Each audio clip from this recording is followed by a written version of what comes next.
And we're live. So welcome everyone to our monthly-ish SciEngage discussion. My name is Jeff Hunt. I'm the director of LabX, which is here at the National Academy of Sciences. And I'm very excited to introduce my co-hosts for the first time on video, Alana Kimbrell and Emily Cloyd from AAAS. Yay! So like I mentioned, we do this semi-monthly, and I think a lot of you have participated before, but this month we have yet another very exciting topic and some great presenters to hear from. We have Dr. Hollie Smith and Dr. Sunshine Menezes, like Fezes, I just learned as the pronunciation. And they are going to be providing a recap of the Inclusive SciComm meeting that took place in September at the University of Rhode Island and talking about some next steps. So I'm just going to stop talking and turn it over to them. So Sunshine, Hollie, take it away. Hi, everyone. Thanks, Jeff and Emily and Alana for inviting us. We're very excited to be here. I just wanted to, so we're going to break this up a little bit. I'm going to talk about kind of the motivations for the symposium and a little bit of background, and then Hollie is going to provide some data, and then I'm going to come back and talk about next steps. This symposium, the Inclusive SciComm Symposium that we held this past September, was the second one. And I think it's important to give some of the backstory about how this came to be, to give you a sense of why it happened and how it's happened. This was inspired by my participation in several things over the course of about a year, starting with a broadening participation task force that CASE, the Center for the Advancement of Informal Science Education, organized. So I was one of maybe 20 so people from around the country who participated in this task force, all with the goal of pulling together people from the informal science education and the science communication worlds to think more purposefully and broadly about broadening participation. So I did that, and it was wonderful, and there are some fantastic products that came out of that project, by the way. So if you just search for the CASE, C-A-I-S-E, Broadening Participation Task Force, you can find all those products. I highly recommend them. Thank you for sharing those. And also, then I went to a couple of conferences focused on science communication and was really disappointed with the absence of conversation about inclusion and equity, and also by the lack of representation of diverse voices among the speakers. And then that was all happening at the same time that I was watching these amazing projects and people talk about their inclusive science communication work on Twitter. And by the way, when I'm saying science communication here, I mean this in the broadest possible sense. So we're talking about public engagement. We're also talking about journalism. We're talking about informal science settings, formal science settings, science education settings, that is. So we're using this term really broadly. So all of these things were happening, but the concern was that in spite of the fact that some people were doing really amazing work, there was no central space for convening these conversations.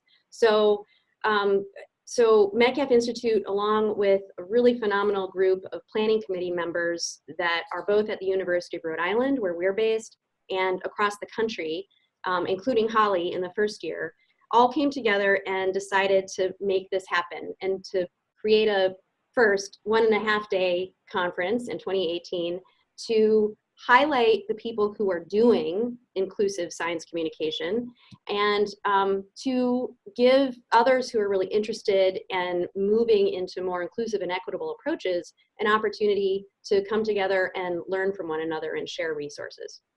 So we were really looking to bring people from across a huge range of disciplines for this.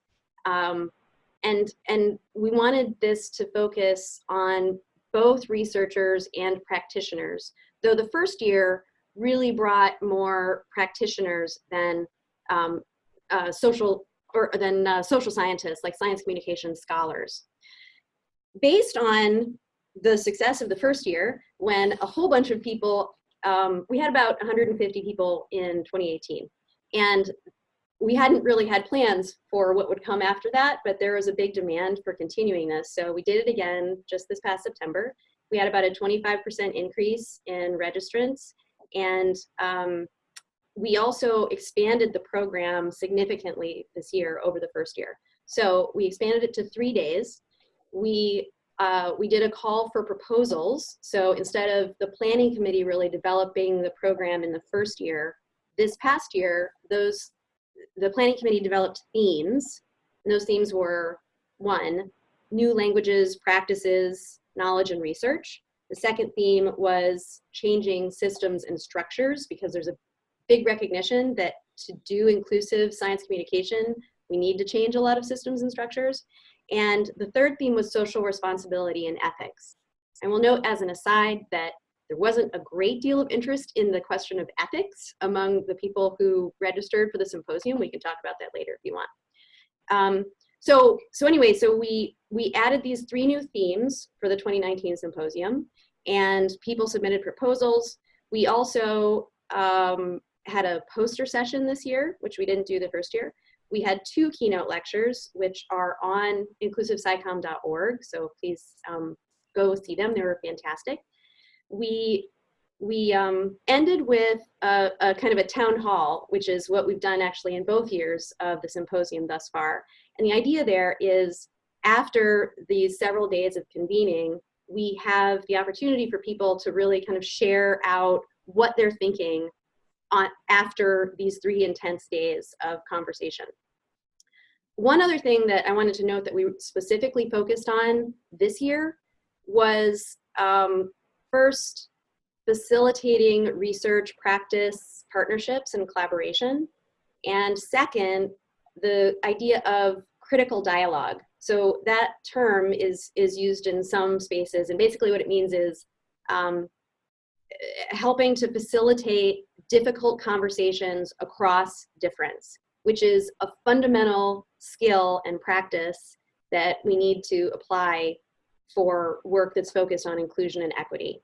So we received a grant, Hollie and I received a grant from the National Science Foundation that provided partial support for the 2019 symposium, specifically to address the knowledge building component of the symposium. And we were asking a couple of questions.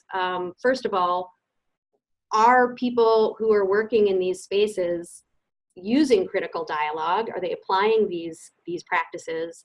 And if so, how? And how did the symposium affect the ways they're thinking about this and the ways they intend to practice it?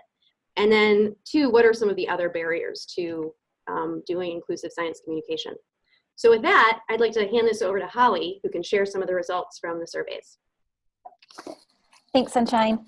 So as Sunshine mentioned, we did an evaluation/research project with the funding that we got from the National Science Foundation for this. So we did a pre-survey and a post-survey. Then we also conducted focus groups during the symposium. So the data that I'm going to talk to you about today is all from the pre and the post-survey. So we had about 170 people attend the symposium, and for the pre and the post, we had a 56% response rate for our surveys, which is pretty good.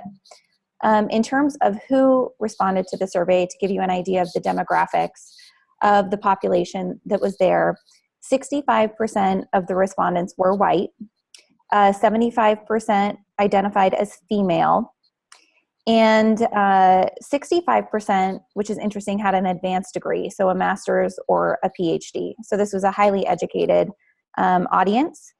And something that was very encouraging to us is that 89% of the people who responded did not attend the 2018 symposium, so they were first-time attendees to the conference. 52% worked in higher education, 23% worked in nonprofit, and the rest were kind of sprinkled between government and K-12. And when we asked about their specific role, 53% said they were practitioners in science communication, 22% were researchers, the rest identified as either trainers, funders, or as having roles that spanned the boundary between research and practice. Now, in terms of what people were looking to get out of this, I'm going to share my screen with the slides here, just so it's a little bit easier for people to follow along. So what were people hoping to gain from this symposium? The top thing that people wanted was practical skills. So they wanted skills that they could apply in their roles as professionals. The second top ranked need for the conference was networking and hopes for new contacts or opportunities for collaboration. The third was a better understanding or just knowledge about how people could prioritize inclusion in their daily practice and their daily work. The fourth thing people wanted was resources, specifically websites or networks and lists that they could draw upon to share with others and also to increase their own knowledge. And then the fifth thing that people asked for was evaluation tools and approaches. So that was the top 5 things that people identified that they wanted from the symposium. And we'll come back to about how we did at the end of this. As Sunshine mentioned, there was an emphasis on critical dialogue for this symposium. So when we looked at people's critical dialogue and experience with that, we asked them in the pre-survey, have you engaged in critical dialogue as we define it here? And 81% of people said yes, they had engaged in critical dialogue in their professional role, particularly within the past 12 months. Only 14% said they hadn't, and then there was a small handful of people who said that they were unsure. And so we kind of wanted to dig in a little bit more into how people felt about critical dialogue and what their intentions were for the future. And so we asked a series of questions about if people thought critical dialogue was important and useful in their professional roles. And unsurprisingly, we found that everybody who responded to the survey said it was useful and important. So about 90% of respondents said it was extremely useful. And this is almost the exact same breakdown for important as well. So 90% of respondents said this was very, very important. Then we wanted to ask people, do you feel supported? Do you feel comfortable doing this? And then people said, it's going to be difficult. The majority of people, when we said, is engaging in critical dialogue easy or difficult? This was actually surprising to us that the numbers on the top, about 30% of people, 27%, said it's slightly, moderately, or extremely easy to engage in critical dialogue, but the majority down here at the bottom did say, it might be difficult. We did ask if people felt supported in their professional roles, and it was very surprising to us that people said that they did feel supported in their professional roles to engage in critical dialogue. And that was a surprising finding for us. When we asked about people's confidence in engaging in critical dialogue, you can see that most people said that they were confident in their ability to engage in critical dialogue. But when we dial that down a little bit deeper into specific language, I just want you to pay attention to kind of how this graph changes here in the next slide. So this is an overall confidence in their ability to engage in critical dialogue. And then when we ask about specific language, I'm confident in my ability to use the most effective language when engaging in critical dialogue. You can see that we have a larger population that disagrees.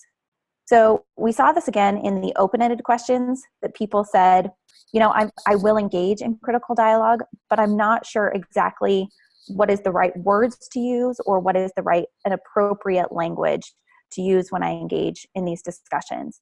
And that was something that we think is really important going forward, that people are looking for is some kind of clarification about the right language to use when you engage in these conversations. And looking at how did we do in terms of, did people get what they wanted out of this symposium? So the evaluation. This was on the post-event survey, and we asked how many connections did you make, because people identified that as a priority. 32% of our respondents said they made 4 or more connections that they expect to lead to future collaborations. 43% said they made 2 to 3, and 26% said they made 1 or less. And then we asked, compared to before the symposium, How likely are you to pursue a research practice partnership related to your work in science communication? 29% said they were much more likely to pursue some kind of research practice partnership. 44% said somewhat likely, more likely, and 27% said neither more nor less likely than before the symposium. So that's a general positive finding that we have there. And then lastly, on the post-symposium, after everybody attended, we wanted to really give them time to think about, you know, their experience with us at University of Rhode Island, and ask, after everything that you heard, what do you see as the barriers moving forward, barriers and opportunities? And this was an open-ended question, so we tried not to lead them at all. We just left it wide open to see what people would say. And the themes were pretty common across all respondents. So the biggest barriers and opportunities that people identified in the post-event survey was they would like to see more commitment by funders and specifically institutions. So thinking about reflecting and restructuring institutional practices. So this idea of restructuring institutions to focus more on this and have more of a commitment. They also identified the need for more collaboration opportunities across the field. They also wanted to move beyond the idea of diversifying who engages with science and going back to reflecting on our own paradigm and consider diversifying the practice and culture of science itself as an institution. So moving a little bit deeper there, instead of saying, well, just who is engaging in science, and asking how are we doing science. They also identified a need for long-term support and saying a big problem is when we only have short spurts for projects, and we need something that is very sustained over a longer time span. And then the last thing that was pretty common and evident was that there are some silos and disconnects among people doing this work. And that kind of ties into that need for more collaborative opportunities in the field. So those were our basic findings. And with that, I'll turn it back to Sunshine to kind of talk about how we're going to use some of this data. Thanks, Hollie. So before moving on to next steps, I wanted to mention that Metcalf Institute also has another grant from the Kavli Foundation that is supporting another aspect of looking at how inclusive science communication is being done. So this project, and my collaborator on this is Katie Canfield, who's a URI graduate who's now a postdoc at the EPA. She has been interviewing leaders from across the inclusive science communication sphere. And we've been really struggling. I use that word sphere on purpose because, in fact, we've been really struggling to figure out like what to call this. Is it a field? Maybe not quite. Is it a movement? Is it a I don't know what it is. Anyway, so I'll just say sphere for now.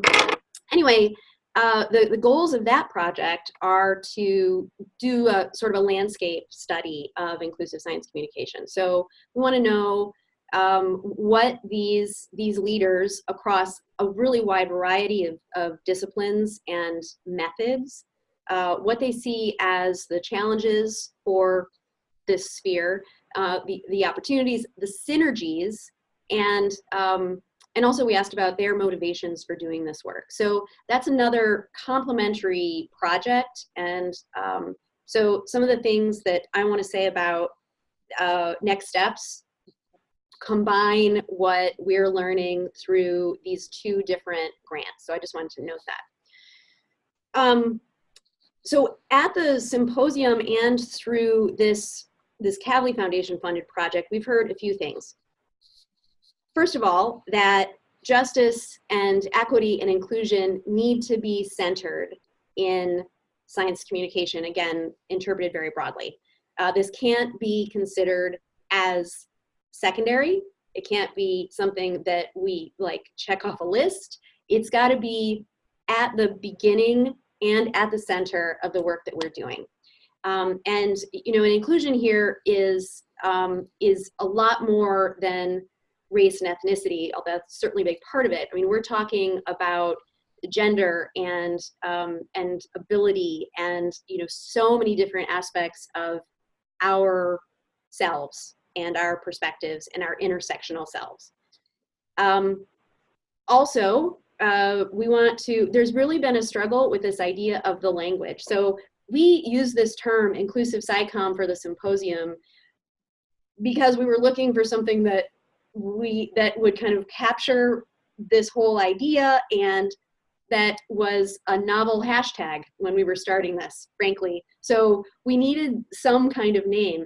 Now, Inclusive SciComm is kind of rolling now, but there is a recognition that this name for this sphere or field or whatever it is becoming may need to shift. So I wanted to acknowledge that. Also, regardless of what we call it, this idea of Inclusive SciComm, that is just frankly good science communication and science engagement. So there is definitely a desire to, at some point, stop using the term inclusion at all, because we just want that to be what science communication is, you know, without any explanation. Also, and this came both out in the survey data that Hollie just talked about, and it's also absolutely coming out very clearly in the Kavli funded project, silos are a really big problem. There are people working across so many fields and disciplines on this work, and there's a lot to be learned from across these disciplines. So for example, the world of formal education and informal science education too has been focusing on equity for a long time, a much longer time. And there's a lot of research that's been conducted there that's relevant, but there are all kinds of disciplinary silos that are keeping these fields apart from one another. And we need to figure out how to break through those silos. There was also a lot of discussion in that final town hall I mentioned at the symposium about who's missing from this conversation.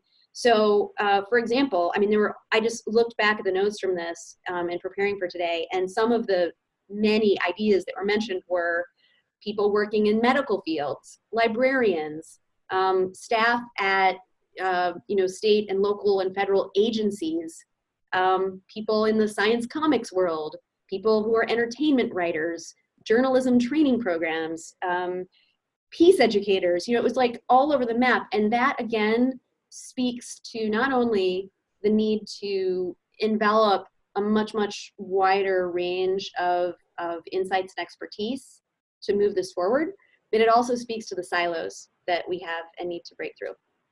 And then also a really clear idea that came out of the symposium this year was the desire for some kind of resource. And so we talked about some kind of web portal that would give people access to relevant research and other resources across all these fields. So for example, people working in critical race theory have been, a lot of people who work in critical race theory have also developed programs and trainings that facilitate critical dialogue, even if, whether that's the term that's used or not, that's what it's doing. So, you know, we, again, all of us who are trying to push this inclusion-centered science communication forward need to recognize that there's a lot to learn from people who've been working in other spheres. And there was another, again, from those notes from the final session at the symposium this year, there was a quote that really captured my mind. And I think this is really instructive for the sentiment that was at the symposium overall. And I don't know who said this, so I can't attribute it. But the quote was, "Our vision should be what doesn't exist yet, but should exist." So that's a tall order, but it's, you know, definitely summarizing kind of the feelings on this. So with that, I just quickly want to mention some of the next steps that we're thinking about. The first thing I want to note is that we have decided to hold the symposium every other year moving forward, not every year. That is, frankly, an issue of capacity more than anything, but also having 2 years to plan gives us the opportunity to move this around, you know, hold it in different places, so build the partnerships that are necessary to hold it in other places. It'll also allow people who, just simply can't travel across the country to, find it easier to attend certain years. So that's a thing going forward I wanted to note. But obviously there's momentum here, and we all want to really keep this going. So something that we talked about at the symposium a lot is how can we, and I'm using the royal we here, there are many, many people involved in this. How can we encourage and support local or regional efforts to convene people around these conversations on a regular basis? So whether that means, a person, like a researcher, is having lab meetings about this, or it means an institution is organizing, staff meetings around this, or it's more of a regional gathering. We want to think about how to encourage those things. That said, all of us who've been involved in organizing this symposium, and again, you can look at the website to see the planning committee membership, are very keen to be sure that the rigor and deep strategy that we have tried to employ to pull off these 2 symposia to date is carried forward. So this, there's an incredible richness that has come through the planning committee discussions in developing each of these programs. And that speaks to why inclusion is so important. We need all of these voices to make sure that we're not having blind spots, or that we're like addressing our blind spots, which is not to say that we didn't have any blind spots in planning these. I'm sure we still do. There's always something to be learned, but I feel like, we collectively have really tried hard and done a lot of research and digging to make these events as inclusive as possible themselves. So there's that. Also, identifying other networks that can be engaged in this conversation is a really important next step. So, and that's actually part of the Kavli funded project. In addition to this landscape, we also are going to different conferences, or sending people to different conferences or convenings around the country, and perhaps even internationally, to bring this conversation, especially to communities that are really relevant. And when I say community, I mean like, a community of practice or scholarship or whatever, where these conversations maybe aren't being held explicitly, but could be and should be. So we're really interested in identifying those networks to make sure that we're all like integrating with them. And then the last thing, I guess, is coming back to the point that I briefly noted before, really identifying these synergies across silos that could be leveraged to advance this work more quickly and in a really cohesive way. So, I mean, that's what I have to say today about this. There's a lot more, and we're both very happy to answer questions. Thanks. Yeah, so I'm sure people have lots of questions, comments, and feedback. So if you could type those into the chat, and we will monitor that and pass them on to Sunshine and Hollie. I'd definitely be interested to hear from anybody who attended the symposium, either this year or last year, to get their perspective on being an attendee. So feel free to fire away. Yeah, so I got one question already. So Mark Rosen is asking, why do you think ethics weren't a topic of interest?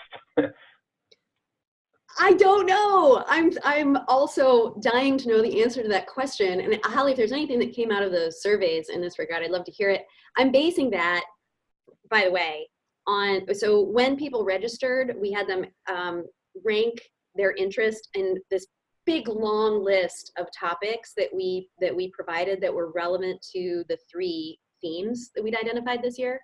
And ethics wasn't at the bottom. I'm just going to look at this right now. But it was in the middle. It was at the bottom of the middle rankings, you know. So the top three in this order were changing systems and structures, which obviously is all kinds of things unto itself. The second was culturally relevant communication, and the third was decolonizing science communication.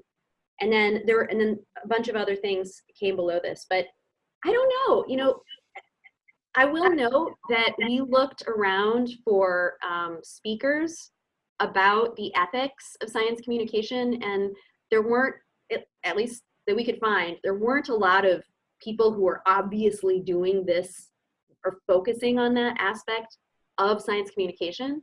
So I don't know. I mean, I think that's a great opportunity for a lot of discussion. It's certainly important. And I don't know if you saw the chat, or Holly, if you want to add anything there. There's been some comments about it as well, that maybe sort of ethics sort of is integrated so much into some of the other topics that maybe calling it out explicitly wasn't as necessary, or maybe that the attendees feel that it's something that, you know, we're already all ethical in this space, so there's nothing else to learn. So that may get at it as well, that maybe it just wasn't on people's radar as, you know, I want to know more about this, and they're more interested in the other topics. But yeah, hard to know. Yeah, and even in the open-ended questions on the surveys, ethics wasn't brought up by the participants themselves. I see that there was a note here about redefining critical dialogue and saying why we were surprised that people felt supported in doing this. So the definition that we're using is facilitating difficult conversations across difference. And I guess, you know, Holly, obviously you should weigh in on this too, but we were thinking, I mean, it's hard. Critical dialogue is, I think, objectively hard for many people. And so we expected that that would be reflected in perhaps a lack of institutional support, because perhaps it's not recognized as such an important skill. But my take on this, and Holly and I talked about this briefly earlier this week, like we were just talking about these data, and I think that this reflects a very self-selected pool of attendees for the symposium in large part, which obviously is going to be the case for any conference, but it's interesting that we're at a point right now where many of the attendees, even though we had so many new attendees this year, I mean, obviously people are going to come to this because they recognize that it's important. And therefore, perhaps it is reasonable to assume that many of those people have already identified many of the challenges and are working toward them. Nonetheless, I mean, I think that's really promising that so many people feel supported in this. And the trick is to figure out how do we leverage that to broaden it out, you know? Yeah, and I mean, in the survey, we defined critical dialogue very specifically. So as Sunshine said, we talked about, you know, facilitating conversations that are potentially difficult across difference. And in the surveys, we said, you know, about potentially uncomfortable topics such as privilege, power, or marginalization. So we made it very specific and clear on the pre and the post, so people had an idea in their mind. And the reason we were actually measuring social norms or how supported people feel is because this is for the research component of the project, and it's using the theory of planned behavior to actually measure behavioral intention. So we measured intention for people to engage in critical dialogue discussions before and after the survey. And we did see a small increase in intention. So as Sunshine said, what we think is happening is this is a very self-selecting group of people who already are engaging in this work. As we found, 82% or 81% of people had these discussions. So these are people who are already doing this work. And I think that is the question of how do we bring these very important discussions to maybe groups or individuals who are not already engaging in these discussions. So along those lines, one of the questions we got is sort of what are some concrete ways that you think professional societies could start integrating these issues into the work that they do? I would say the first step is to make sure that every single event that societies are organizing is acknowledging the importance of inclusion and equity, you know, as widely as possible. And that happens in a lot of different ways. It's about sessions that specifically identify and specifically address these topics. It's about the way the conference is developed or the gathering is developed in general. And, you know, there are a growing number of resources related to inclusive conference development, and that's wonderful. But it's the conversations that happen that are really showing, in addition to developing an inclusive event, the tenor of the conversations that are being included in the program is a really big aspect of this.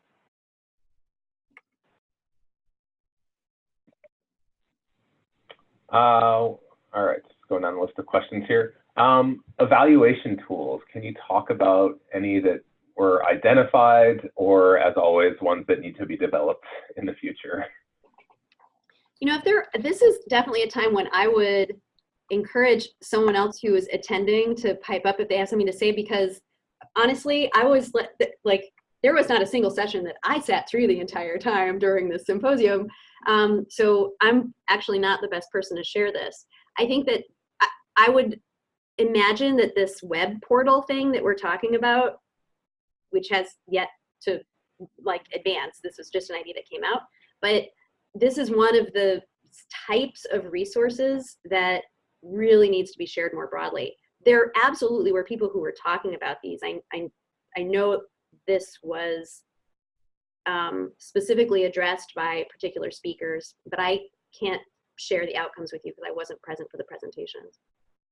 Well, and this is something actually in the survey data, when we asked, you know, what did you think in terms of the conference?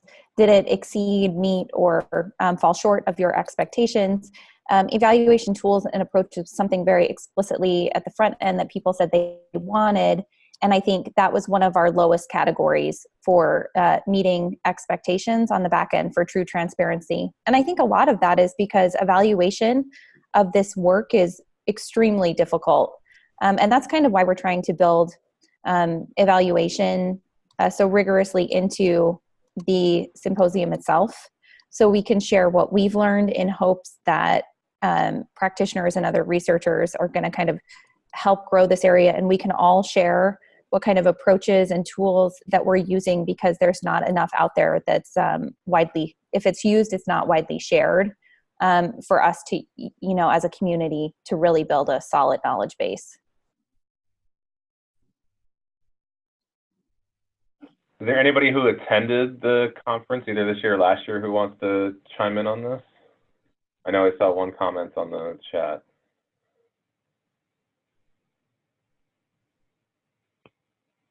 No, everybody's shy? Okay. I do notice that somebody said one resource that I think would be extremely helpful would be some role play examples of how to conduct critical dialogue. And when we asked people what sessions they thought were most impactful, the role play was called out over and over again. So giving people the opportunity to actually practice these conversations and practice these experiences, doing role play exercises during the first session was a huge hit. Like, people loved that. They said they took a lot away from that experience versus some of the other events that we had. This was a session that was developed and led by Sam Dyson, who's a learning design consultant. And we did this very purposefully on the Friday morning, the first day of the symposium, because we wanted to set the tone for, like, what does this actually look like? And yeah, I agreed. I've heard this anecdotally from a lot of people too, that it is, so critical dialogue is one of those things. And there was another comment earlier in the chat that made me think of this too. Critical dialogue is one of those activities that you have to experience to do well. And so reading about it, learning about it in the abstract is not going to make you as good at it as if you just launch into the practice. And so I would love to see, there's so much training. Okay, admittedly, I'm a trainer for a living, so I have a bias in this regard. But I mean, there's just so much training to be done regarding how to have these open and respectful conversations about difference and disagreement. It was really interesting.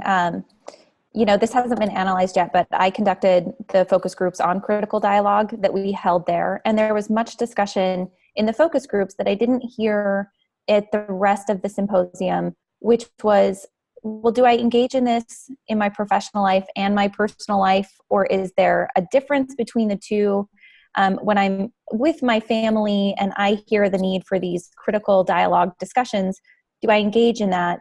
Or is this something that I'm reserving for my professional world? And so there was a lot of kind of blurred lines, and people didn't know, like, when do you let it slide versus when do you engage in these discussions? And also, a very obvious, like, personal, professional role kind of like distinction that I thought was super interesting, and we didn't discuss in the symposium, but, in those smaller focus groups kind of came out.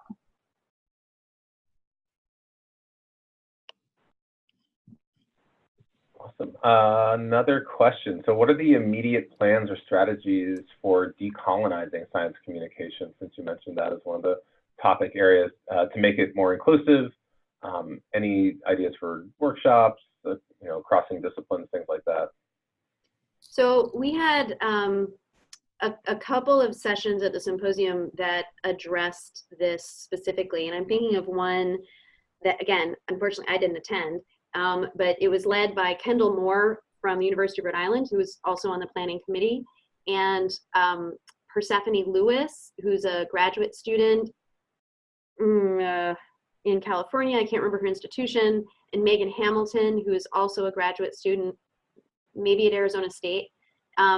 So that, I know that, so that session was talking about decolonizing science communication, specifically by engaging an indigenous or a suite of indigenous perspectives. And, I feel like this is definitely not an area that I claim expertise on, but it is certainly growing quickly. And there are, while there aren't necessarily a huge number of people who have a lot of experience in this with regard to science communication, it is growing all the time. And there are a huge number of people, or there's a good number of people who have been focusing on indigenous, non-Western ways of knowing and applying that to informal and formal science learning. So there's a lot to be gained from that work. And that is very findable, I think, for those of you who want to look into this further. But again, I wasn't at that session, so I can't really say a lot. Is there, again, anyone else who is on the webinar who attended who could offer something?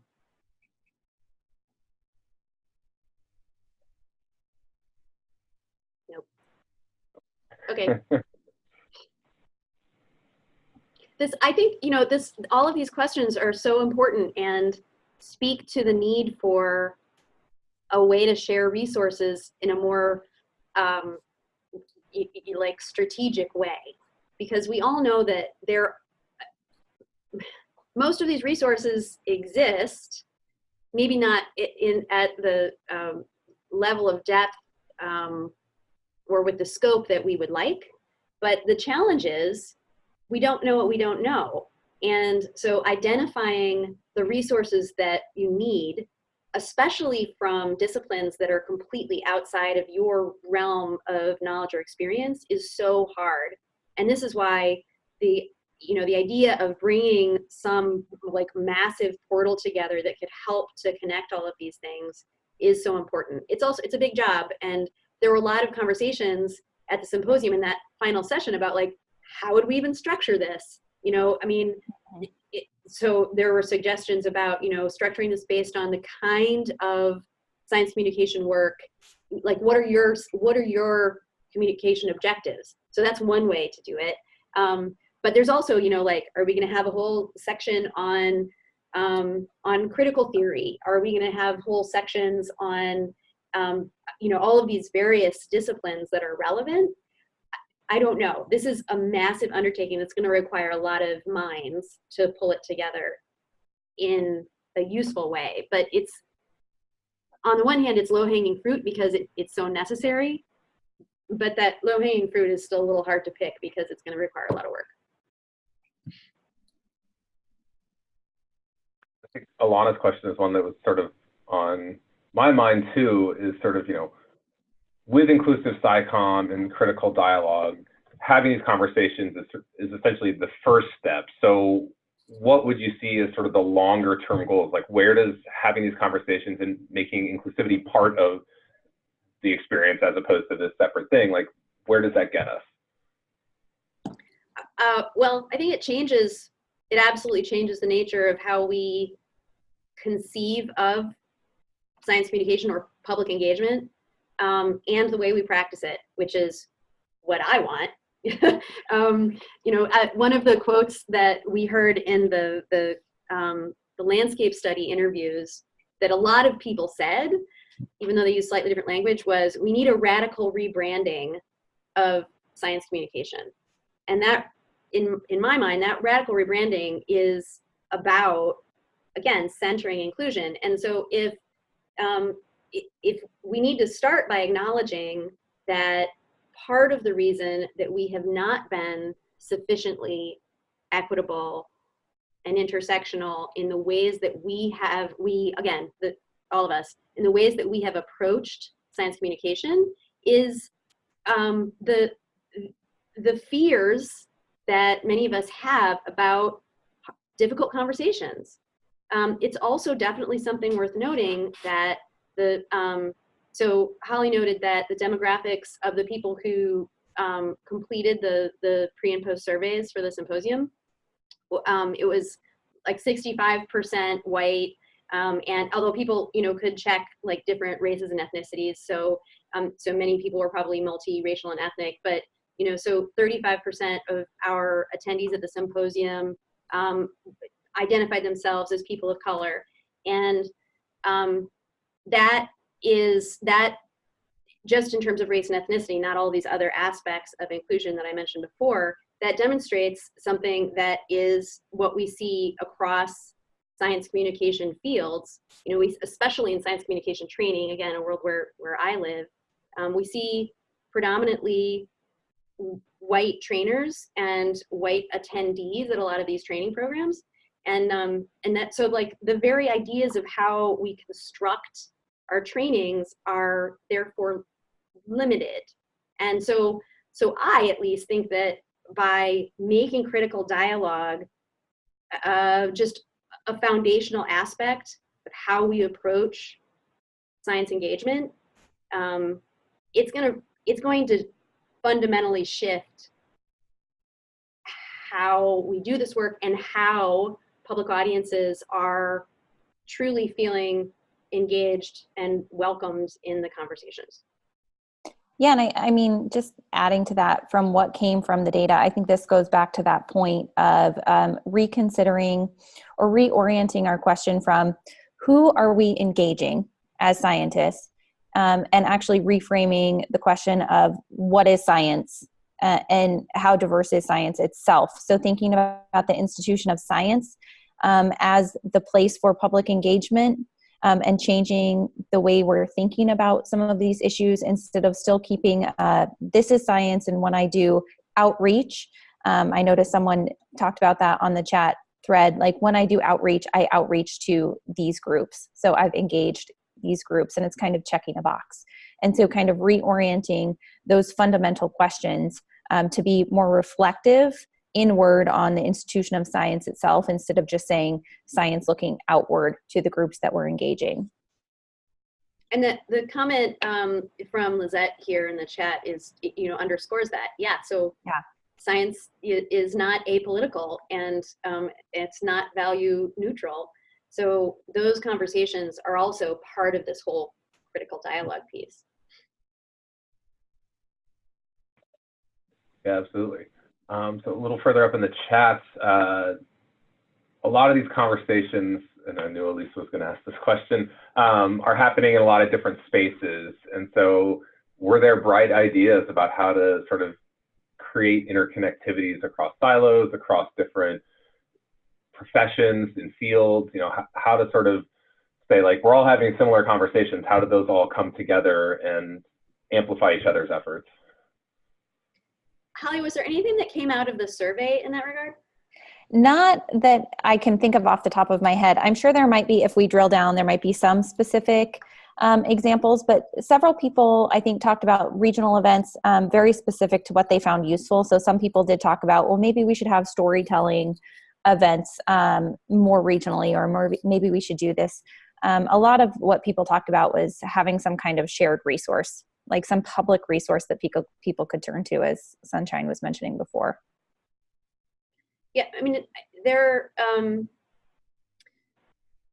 I'm trying to think of this, Elise, like if there are specific ideas that I have heard from people about, so the synergies that we have been hearing about in the landscape study have mostly been about kind of ideas and objectives and to some degree practices, but less about how to really integrate this work, at least thus far. I will tell you that as part of that project, you know, like I said before, one of the ideas is that we'll send these kind of ambassadors around to different convenings to, like, can't think of the word I want right now, but, you know, like insert themselves into conversations in new places, in new spheres. But I think you've hit the nail on the head here. This is one of the fundamental challenges at this moment. What can we do? What can all of us do to make sure that we're breaking down these silos, or at least like making the silos more permeable, you know? Mm-hmm. And there's a lot of thinking that still needs to go on there. I think sort of in addition to that, Erica brings up a good point. I don't know, do you see the question there? So yeah, I won't read it, but yeah, I don't know how you want to sort of respond to that, because I think it builds off of what you were saying in terms of silos and sort of being inclusive with this inclusive space. Absolutely. And in fact, this is such a great question, this issue of jargon within Inclusive SciComm. I mean, even the planning committee, we had these conversations, we have had and will continue to have in the various iterations of the planning committees, these conversations. So among those of us who were on the planning committee, someone would say something and another person might be like, wait, what does that mean? What are you talking about? So it's a perfect little nugget that summarizes this problem. And language, this is also one of the reasons that we, in the survey, in the NSF funded survey, we asked about language for critical dialogue. There's a recognition here that, I mean, there's jargon that is separating people and acting as another wall or barrier. And then there's like the broader concerns about language when you're trying to have an inclusive conversation. How do we avoid creating those new divides? I have no idea. I mean, there is just this, yeah, Jean just said communicating shared goals is a great idea. And I agree. There is gonna have to be conversation about language, probably always. And maybe we should just not be so afraid of that. You know, maybe that is something that we're, in all of the settings in which we're trying to have these conversations, maybe we start off, I'm saying this off the top of my head, so this might be stupid, but maybe we start off by saying, hey, let's just define some terms so that we're all on the same page here, rather than, you know, potentially feeling like, I don't know what that means, and am I not, you know, is there something wrong with me for not knowing what that means? I don't know. And it kind of takes that fear out of that idea of, I have to have the right language that people said, like, I don't know what is exactly the right words to say. So maybe if we have some of those discussions up front that can alleviate that and actually get us to working towards some of those shared goals. Yeah. Probably super important for when trying to reach to other communities, especially from different disciplines, and trying to say, like, we're talking about the same things, but we might be talking about it differently, and that would sort of help level the playing field for everyone. Right. And that's absolutely, but that is a comment that we have specifically heard in the landscape study. So here's an example. In the UK, and maybe more broadly in Europe, but at least in the UK, the term inclusive science communication generally is used to refer to people with disabilities, whereas the term socially inclusive is a broader kind of umbrella term that especially relates to issues of race and ethnicity and gender, et cetera.